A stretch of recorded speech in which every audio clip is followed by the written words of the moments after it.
प्यारे बच्चों, आज एक बार फिर से मसीह मंदिर सीएनआई चर्च इंदौर के इस ऑनलाइन संडे स्कूल की आराधना में आप सभी का और सारे पेरेंट्स का और सारे लोगों का जो इस ऑनलाइन संडे स्कूल की आराधना को देखते हैं, मैं स्वागत करता हूं। आज के इस पवित्र और उत्तम दिन के लिए परमेश्वर पिता को धन्यवाद देते हैं कि उन सीमित परिस्थितियों में भी उसने हमारी सहायता की कि हम इस YouTube और WhatsApp के माध्यम से इस ऑनलाइन संडे स्कूल की आराधना में एकजुट हो सकते हैं। आज के इस पवित्र दिन के लिए परमेश्वर पिता को धन्यवाद देते हैं। इस सुंदर दिन के लिए परमेश्वर पिता को धन्यवाद देते हैं जो आज उसने हमारे जीवन में दिखाया। प्यारे बच्चों, आइए हम इस ऑनलाइन संडे स्कूल की आराधना को प्रार्थना के द्वारा से प्रारंभ करते हैं। आइए हम प्रार्थना करेंगे। धन्यवाद धन्यवाद धन्यवाद प्यारे पिता परमेश्वर, आपकी अद्भुत आशीषों के लिए जो कि प्यारे पिता परमेश्वर आप हमारे जीवन में और विशेष रूप से इन बच्चों के जीवन में प्रदान करते चले आए हैं। इन्हें आपने अपने विश्वास में दृढ़ किया है और पिता परमेश्वर अपने अद्भुत प्रेम में, अपने अद्भुत अनुग्रह में, अपनी अद्भुत सुरक्षा में इनके जीवन को बना के रखा है। प्यारे पिता परमेश्वर, आज की इस आराधना के लिए आपकी अगुवाई को चाहते हैं, आपके मार्गदर्शन को चाहते हैं और आपकी सामर्थ को चाहते हैं पिता परमेश्वर, कि हमारी सहभागिता प्यारे पिता परमेश्वर आपको ग्रहण योग्य हो सके। प्यारे पिता परमेश्वर और प्रभु यीशु मसीह के नाम में होकर इस प्रार्थना को मांग लेते हैं, आमीन। प्यारे बच्चों, आज की आराधना हम एक विशेष वचन से प्रारंभ करेंगे, भजन 121। जी हाँ, ये भजन जो है विशेष अभिप्राय के साथ आज मैंने इस आराधना में डाला है, जो कि हमारे विश्वास को परमेश्वर पिता में दृढ़ करता है, जिसके इस गाने के माध्यम से मैं आपको इंट्रोड्यूस करना चाहता हूं। मैं आंखें अपनी पर्वत की ओर उठाऊंगा,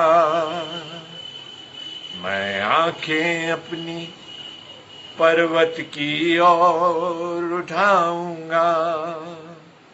मुझको है पता सहायता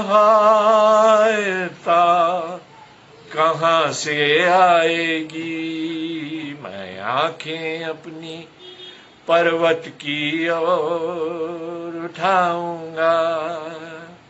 और यदि हम मसीह गीत संग्रह को निकालें, भजन 403, जिसके बोल इस प्रकार से है, उठा के आंखें मैं पहाड़ों की आशा रखूं, मेरी सहाय कहाँ से आएगी, किससे मांगू, यहोवा ही से है सहाय मेरी, देख तेरा रक्षक न ऊँघेगा कभी। धन्यवाद प्यारे पिता परमेश्वर। आइए कैथरीन दास इस वचन को हमारे सामने रखेंगी और वचन के पढ़ने में वे हमारी अगुवाई करेंगी। Praise the Lord. आइए हम बाइबल में से पढ़ेंगे भजन संहिता 121। भजन संहिता 121, जहाँ इस प्रकार से लिखा है, मैं अपनी आंखें पर्वतों की ओर लगाऊंगा, मुझे सहायता कहाँ से मिलेगी। मुझे सहायता यहोवा की ओर से मिलती है, जो आकाश और पृथ्वी का करता है। वे तेरे पाँव को टलने ना देगा, तेरा रक्षक कभी ना ऊँघेगा। सुन, इज़राइल का रक्षक ना ऊँघेगा और ना सोएगा। यहोवा तेरा रक्षक है, यहोवा तेरी दाहिनी ओर तेरी आड़ है। ना तो दिन को धूप से और ना रात को चांदनी से तेरी कुछ हानि होगी।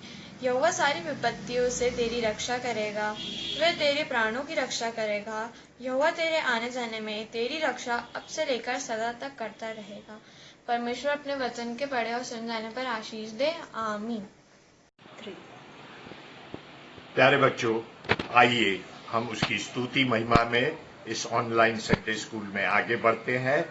और आज जो बच्चे इस स्तुति महिमा में हमारी अगुवाई कर रहे हैं वे है निहित राव, जो कि एक एक्शन सॉन्ग के द्वारा से हमारी अगुवाई करेंगे। उस सुंदर एक्शन को हमारे सामने प्रस्तुत करेंगे। वे बिगिनर क्लास के बच्चे हैं। और तनिष्का और तियारा नप्ताली, जी हाँ, तनिष्का और तियारा नप्ताली जो बिगिनर और जूनियर कक्षा के बच्चे हैं, वे भी एक सुंदर गीत के द्वारा से उसकी स्तुति महिमा करेंगे। और एंजलिन दास एक्शन सॉन्ग के द्वारा से उसकी स्तुति महिमा करेंगी। जी हाँ, एंजलिन दास और वेरोनिका दास एक सुंदर प्रस्तुति के द्वारा से, एक सुंदर गीत के द्वारा से उसकी महिमा स्तुति आराधना करेंगे। और एंजलिन दास जो है वे जूनियर कक्षा की है और वेरोनिका दास जो है वे सीनियर कक्षा की है।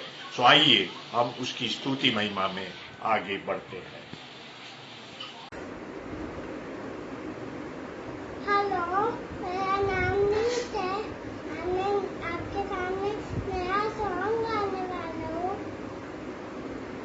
खबर के बीच में तू कहता है थम जा, तू मेरी ताकत है, तू ही मेरा ईमान।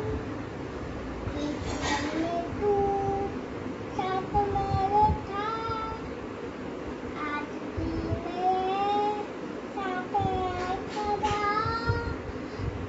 आने वाली जिंदगियों का उठते हुए तूफानों में तू ही मेरी चट्टान। बढ़ती हुई लहरों पे तेरे कदमों के निशान। बीमारी और मैं तू कहता है ऊंचा, यहोवा राफा।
चुराने को अपने बेटे को कुर्बान किया।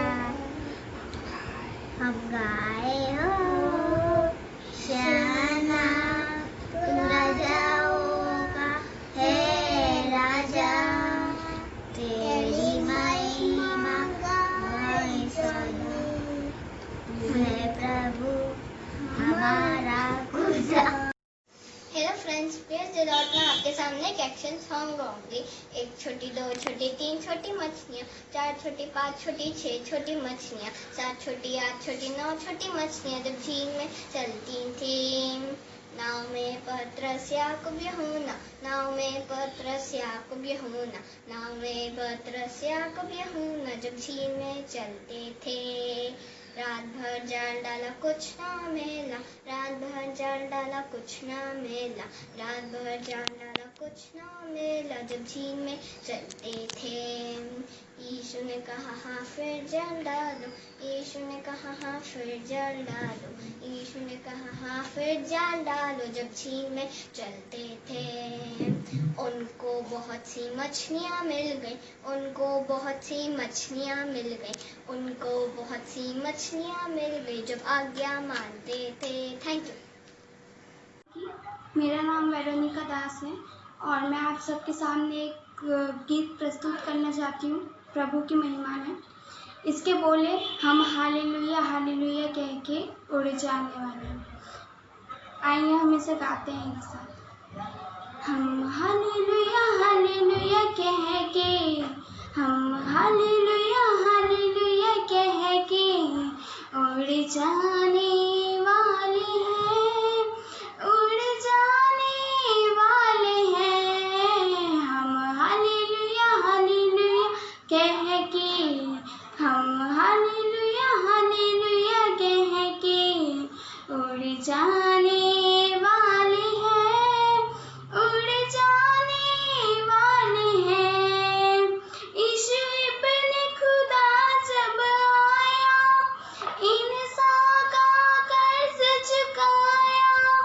यीशु इब्ने खुदा जब आया, इंसान का कर्ज चुकाया और सारे जग को उसने छुड़ाया, सारे जग को उसने छुड़ाया और हम भी बचाए हैं। हम हालेलुया कह के, हम हालेलुया कह के उड़ जाने वाले हैं, उड़ जाने वाले हैं। तेरा शुक्र है यीशु खुदाया, तूने मौत से हमको बचाया। तेरा शुक्र है यीशु खुदाया, तूने मौत से हमको बचाया और प्यार से हमको बुलाया, और प्यार से हमको बुलाया। हम मिलकर आए हैं। हम हालेलुया कह के, हम हालेलुया कह के उड़ जाने वाले हैं, उड़ जाने वाले हैं। आमीन। धन्यवाद। आज एक बार फिर से हम उत्तम शिक्षाओं को दो कहानियों के माध्यम से आपके सामने लेकर आए हैं और पहली कहानी जो है उसे प्रस्तुत करने जा रहे हैं ओशिन भाटी। जी हाँ, ओशिन भाटी। और इस कहानी का जो संदर्भ है वो पाया जाता है, बच्चों अपनी अपनी बाइबल निकाल लीजिए, जरूर से अपने हाथों में बाइबल रखिए और इस संदर्भ को निकाल लीजिए। ये संदर्भ जो है, जो ओशिन भाटी दीदी की कहानी का है, वो पाया जाता है पहला राजा उसका 3रा अध्याय। जी हाँ, पहला राजा उसका 3रा अध्याय और 23 आयत से 28 आयत तक। Book of first king chapter 3 from verse 23 to 28, जिसे पढ़ने में हमारी अगुवाई केविन बेंजामिन करेंगे। जी हाँ, केविन बेंजामिन इस वचन को पढ़ने में हमारी अगुवाई करेंगे। और जो दूसरी कहानी है उसे प्रस्तुत करने जा रही हैं रिया पवार। जी हाँ, रिया पवार इस कहानी को हमारे सामने प्रस्तुत करेंगी और उस उत्तम शिक्षा को हमारे सामने प्रस्तुत करेंगी। और इस कहानी का संदर्भ जो है वो पाया जाता है भजन 103 में। जी हाँ, भजन 103, साम 103, जिसे पढ़ने में हमारी अगुवाई करेंगे अश्मित फिलिप। जी हाँ, अश्मित फिलिप इस वचन को पढ़ने में, भजन 103 को पढ़ने में हमारी अगुवाई करेंगे। सो लीजिए, सबसे पहले प्रस्तुत है केविन बेंजामिन के द्वारा से पहला राजा, उसका 3रा अध्याय, उसकी 23 से 28 आयत तक, जिसके पश्चात ओशिन भाटी दीदी इस कहानी को हमारे सामने प्रस्तुत करेंगी। सबको जय मसीह की। मेरा नाम केविन बेंजामिन है। मैं आपके सामने आज का पहला वचन पढ़ूंगा जो कि धर्मशास्त्र में पाया जाता है। पहला राजा उसका 3रा अध्याय 23 से 28 पद। पहला राजा उसका 3रा अध्याय 23 से 28 पद। इसमें राजा सुलेमान के न्याय के बारे में बताया गया है। तब राजा ने कहा, एक तो कहती है जो जीवित है वही मेरा पुत्र है और मरा हुआ तेरा पुत्र है, और दूसरी कहती है नहीं, जो मरा है वही तेरा पुत्र है और जो जीवित है वह मेरा पुत्र है। फिर राजा ने कहा, मेरे पास तलवार ले आओ। एक तलवार राजा के सामने लाई गई।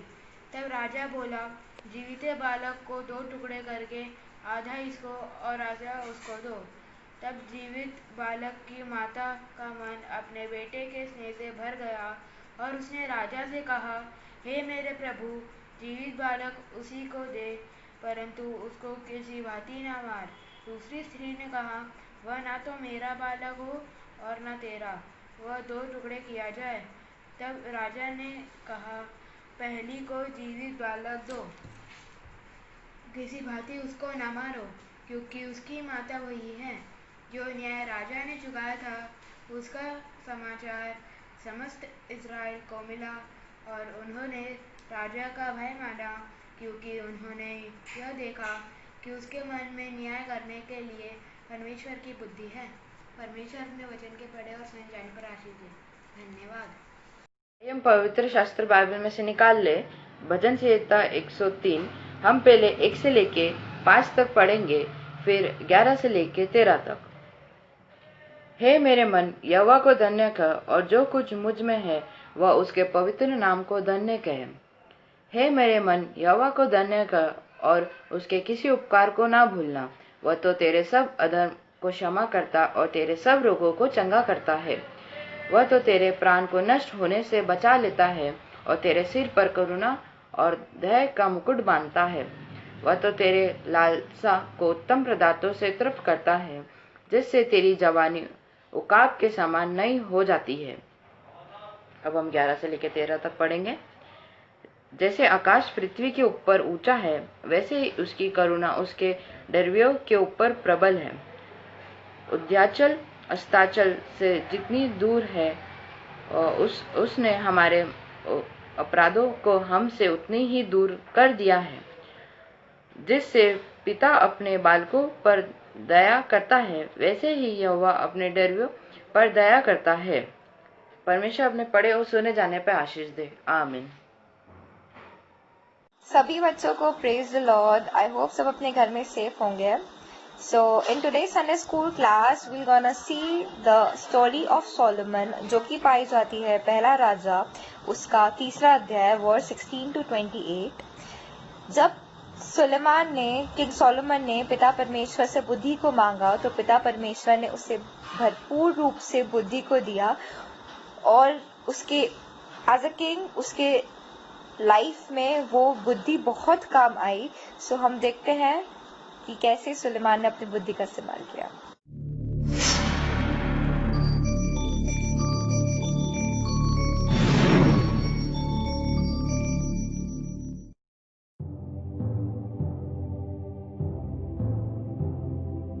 सोलोमन, जो राजा डेविड का सुपुत्र था, वो शाही और ईमानदार इंसान था। एक दिन सोलोमन को सपना आया। सोलोमन, अपनी एक ख्वाहिश बताओ, कुछ भी, और मैं उसे पूरा करूंगा। सोलोमन ने बड़े प्यार से ईश्वर से कहा, मुझे पता है कि ईश्वर के लोगों को संभालना एक बड़ी जिम्मेदारी का काम होता है, इसलिए मैं आपसे इस काम को सही ढंग से कर सकूं, उतनी समझदारी मांगता हूं।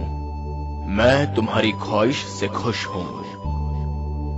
शुक्रिया ए ईश्वर। तुम चाहते तो सेहत, राजपाट, सैनिक, लंबी आयु या शोहरत मांग सकते थे, पर तुमने समझदारी मांगी ताकि तुम्हें जो काम सौंपा है उसे पूरा कर सको।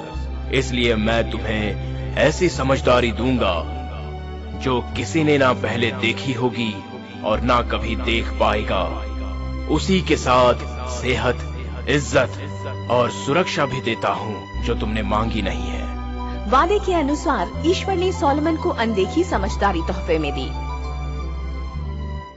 एक दिन सोलोमन को एक ऐसे केस का निर्णय लेना था जो बहुत ही अजीबोगरीब था। दो औरतें सोलोमन के पास आईं, एप्लीकेंट और डिफेंडेंट, और दोनों के पास एक बच्चा था। एक बच्चा मर चुका था और दूसरा जीवित था। ओ महाराज, मैं उस जिंदा बच्चे की माँ हूँ जो इसके हाथों में है। दोनों औरतों ने जिंदा बच्चे की मां होने का दावा किया। जनता जो दरबार में मौजूद थी, वो जानना चाहती थी कि राजा इस समस्या का समाधान कैसे करेंगे। ये बात तो मैं जानता हूँ कि एक औरत झूठ बोल रही है, पर वो कौन है? मुझे इस मामले पर बड़ी समझदारी से निर्णय लेना होगा। राजा ने कुछ देर तक सोचा। कोई है यहाँ? मुझे एक तलवार दो। दरबार में सब सोच में पड़ गए। एक सैनिक तलवार लेकर आया। मैं चाहता हूँ कि तुम बच्चे के 2 टुकड़े कर दो और एक एक हिस्सा दोनों में बांट दो। जनता राजा के इस कठोर फैसले से चकित रह गई। जिस औरत ने दावा किया था, वो अपने बच्चे को कटता नहीं देख सकती थी। ओ मेरे दयालु महाराज, कृपा करके आदेश वापस लीजिए। मैं भी अपना आरोप वापस लेती हूँ। आप फैसला इसके हित में कर सकते हैं, पर मेरे बच्चे के प्राण मत लीजिए। मैं अपने सामने अपने बच्चे को मरते हुए नहीं देख सकती। मुझे तो राजा का फैसला बहुत पसंद आया। इसे 2 हिस्सों में काट दो। मैं अपना फैसला वापस लेता हूँ और हुक्म देता हूँ कि बच्चे को पहली औरत को सौंप दिया जाए, क्योंकि वही इसकी माँ है। शुक्रिया महान महाराजा। सोलोमन की समझदारी हर किसी के जो दरबार में मौजूद था समझ में आ गई और उसकी वाहवाही पूरे राज्य में फैलने लगी। ईश्वर ने अपना वादा निभाया। राजा सोलोमन लेजेंड बन गए। उनकी समझदारी की प्रशंसा हर तरफ फैलने लगी। सोचने वाली बात है कि एक इंसान इतना समझदार कैसे हो सकता है। मैं उनके ज्ञान और समझदारी की परीक्षा स्वयं लूंगी। तो रानी शीबा ने अपने आने की सूचना राजा सोलोमन को दी। शिबा की रानी हमसे मिलने हमारे राज्य में आ रही है। हमें उनका स्वागत बड़े अच्छे तरीके से करना है। शीबा की रानी राजा सोलोमन से मिलने आई। हम तहे दिल से आपका स्वागत करते हैं। ओ महान महाराजा, मैं यहाँ आपके बुद्धि और समझदारी की परीक्षा लेने आई हूँ। मैं आपकी परीक्षा के लिए तैयार हूँ। बोलिए क्या करना है। मेरे पास दोनों हाथों में फूलों का गुलदस्ता है। एक गुलदस्ता बगीचों के ताजे फूलों का है और दूसरा नकली फूलों का है, जिसे एक्सपर्ट्स ने हूबहू असली बनाया है। मैं समझ गया, अब आगे बताइए।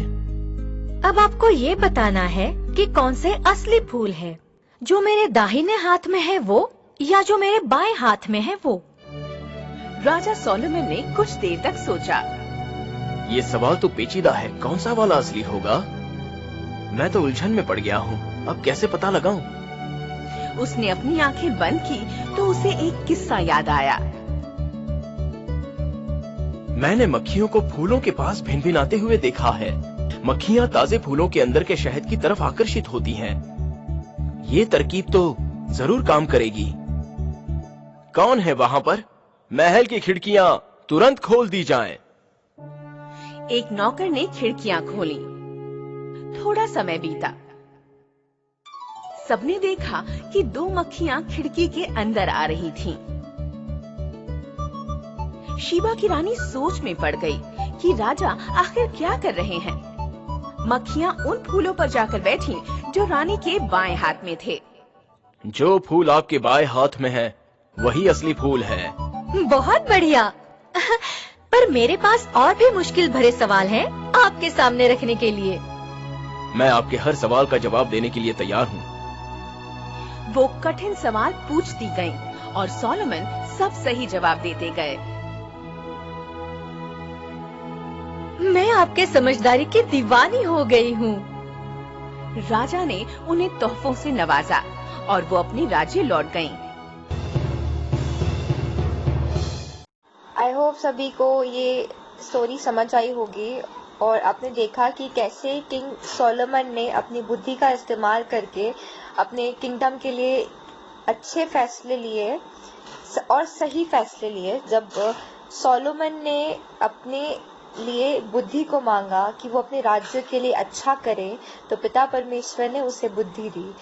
तो बच्चों, ऐसे ही हमें हमारे लाइफ में परमेश्वर पिता से मांगना है, क्योंकि पिता परमेश्वर हमें हर वो चीज देते हैं जो हम उनसे मांगते हैं।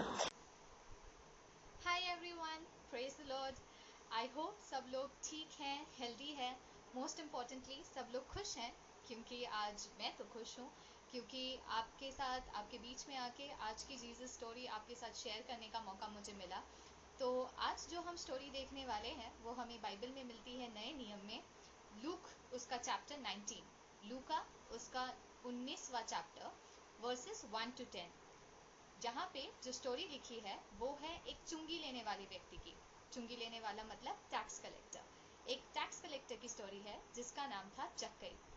और मेजरली ये स्टोरी एक बहुत अच्छा एग्जाम्पल है इस बात का कि यीशु हमसे कितना प्यार करता है।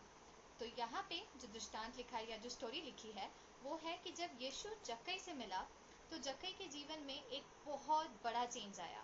जक्कई जो टैक्स कलेक्टर था, लोग उसे ज़्यादा पसंद नहीं करते थे। क्यों? क्योंकि वो उनसे काफ़ी सारे पैसे लेता था, उनसे उनका टैक्स वसूल करता था, तो लोगों को पसंद नहीं था जक्कई। मगर जब यीशु जक्कई से मिला तो जक्कई के जीवन में एक बहुत बड़ा बदलाव आया। वो बदलाव क्या था? यीशु जब जक्कई से मिला तब क्या हुआ? ये सब हम आगे इस वीडियो में देखेंगे। तो चलो आज की स्टोरी को देखते हैं।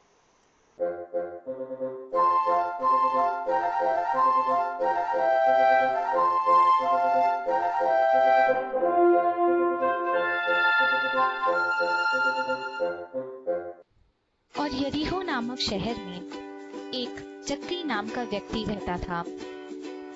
वह रोमी सरकार के लिए टैक्स कलेक्शन यानी चुंगी लेने का काम करता था। यहाँ तक कि वो सारी चुंगी लेने वालों का सरदार था और इसी कारण वो बहुत धनी भी था। परंतु यरीहो के लोग जक्कई को पसंद नहीं करते थे, क्योंकि वह अक्सर उनसे ज्यादा कर वसूल लिया करता था।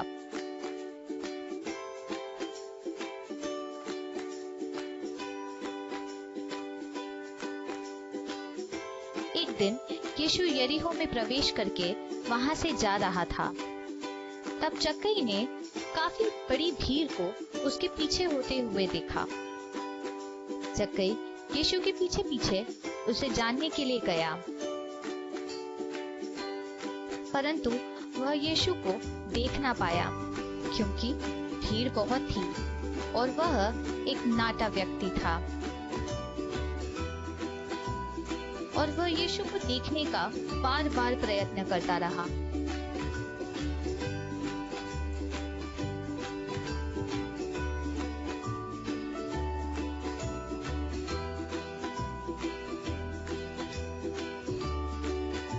काफी कोशिश करने के बाद भी वह यीशु को देख ना पाया। तब उसे देखने के लिए वह दौड़कर एक गूलर के पेड़ पर चढ़ गया, क्योंकि यीशु उसी मार्ग से होकर जाने वाला था। जब यीशु उस स्थान पर पहुंचा तो उसने ऊपर देखकर जक्कई से कहा, हे जक्कई, शीघ्र नीचे उतर आ, क्योंकि आज मुझे तेरे घर में रहना है। और वह झटपट नीचे उतरकर प्रसन्नता पूर्वक उसका स्वागत करने लगा। जब लोगों ने यह देखा तो वह देखकर कुड़कुड़ाए। उन्होंने कहा, वह तो एक पापी मनुष्य के घर अतिथि बनकर जाने वाला है। जक्कई ने खड़े होकर प्रभु से कहा, प्रभु, देख, मैं अपनी आधी संपत्ति कंगालों को दे दूंगा, और यदि मैंने किसी से अन्याय करके कुछ भी लिया है तो उसे 4 गुना लौटा दूंगा। मैं अपनी संपत्ति गरीबों में बांट दूंगा। यीशु ने उससे कहा, आज इस घर में उद्धार आया है, क्योंकि यह मनुष्य भी इब्राहिम का एक पुत्र है। मनुष्य का पुत्र तो खोए हुओं को ढूंढने और उनका उद्धार करने को आया है। तो कैसी लगी स्टोरी?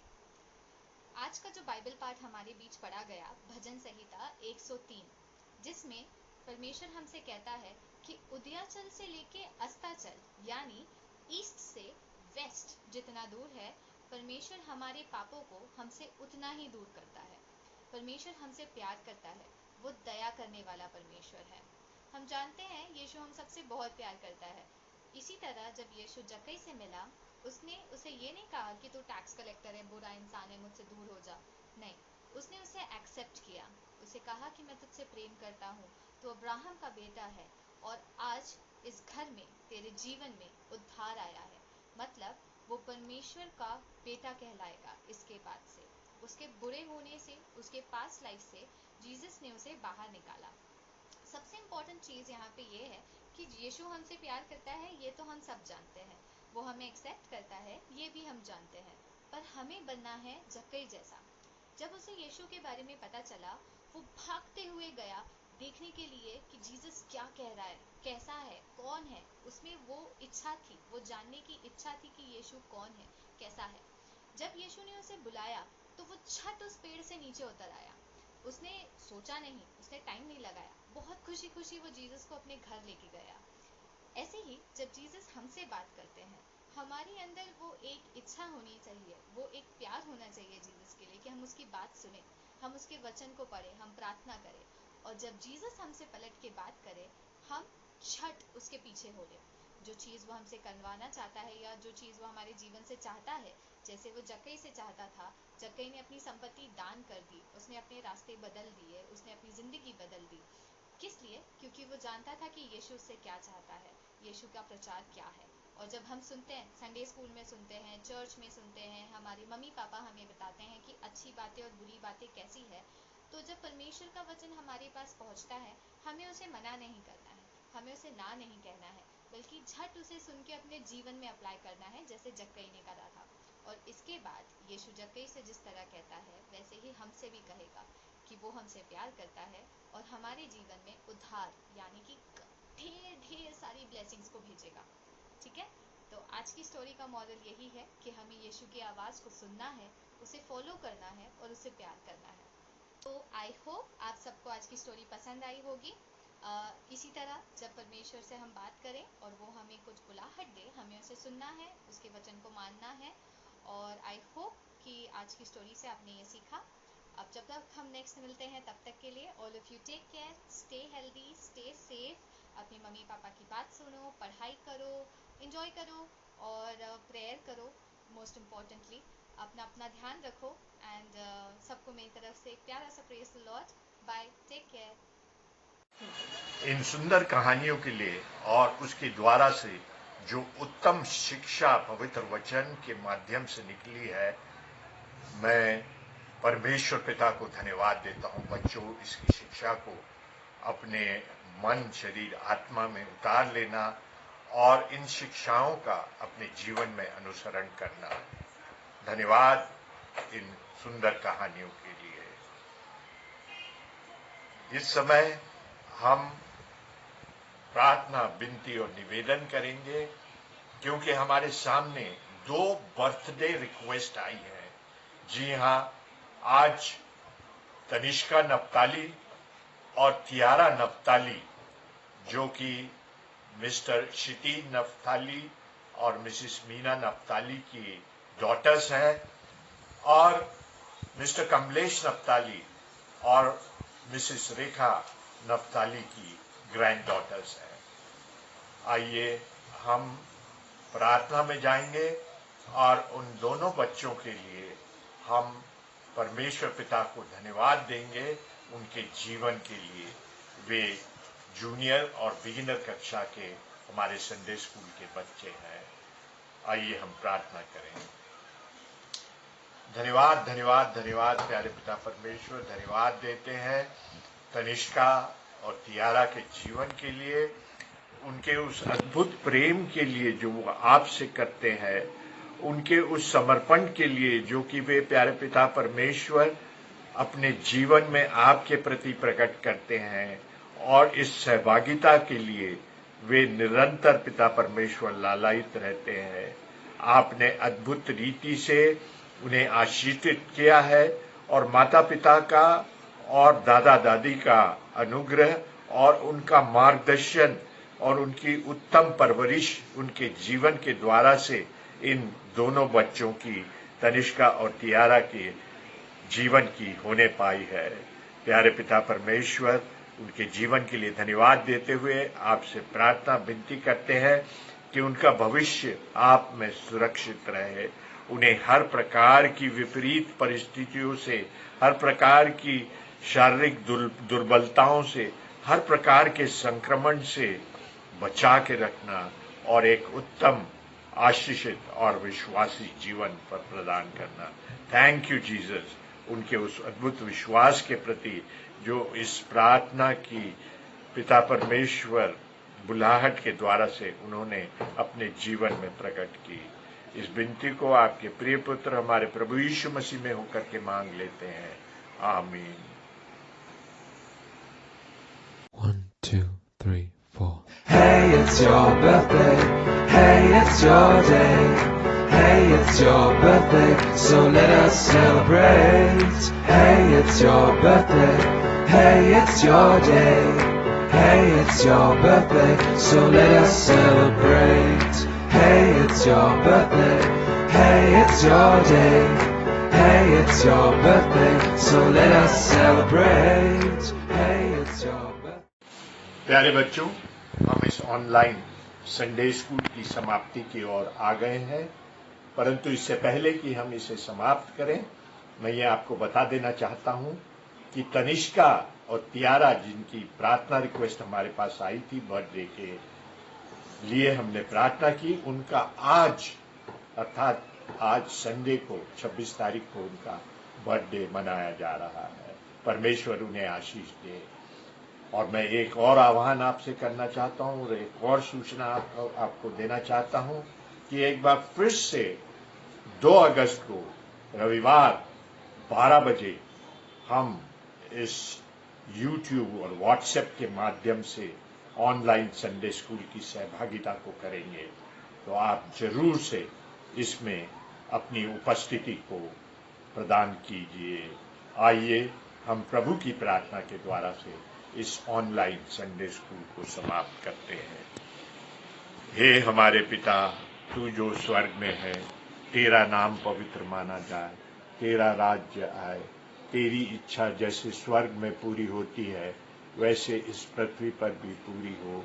हमारे प्रतिदिन की रोटी आज हमें प्रदान कीजिए, और हमें परीक्षा में न लाए बल्कि बुराई से बचाए, क्योंकि राज्य, पराक्रम और महिमा सदा तेरे हैं, आमीन।